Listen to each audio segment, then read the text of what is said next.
ఎప్పుడైతే కార్యకర్తలు హుషారు తగ్గుతుందో, జోష్ తగ్గుతుందో, అప్పుడే కొద్దిగా అపోజిషన్ పార్టీకి కొమ్ములు వస్తాయి.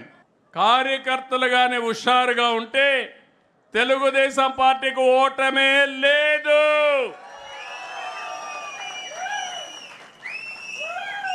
ఎప్పుడైతే కార్యకర్తలు హుషారు తగ్గుతుందో, జోష్ తగ్గుతుందో, అప్పుడే కొద్దిగా అపోజిషన్ పార్టీకి కొమ్ములు వస్తాయి. అందుకే నేను మిమ్మల్ని ఒకటే కోరుతున్నా, మిమ్మల్ని అన్ని విధాలా ఆదుకునే బాధ్యత కుటుంబ పెద్దగా తెలుగుదేశం పార్టీ తీసుకుంటాం. అదే సమయంలో మీకు గౌరవిస్తాం. వేదికపై నుండి అందరికీ చెప్పాను, చెప్తూనే ఉన్నాను అందరి మంత్రులు కూడా, కార్యకర్త ఫస్ట్, నాయకుడు తర్వాత.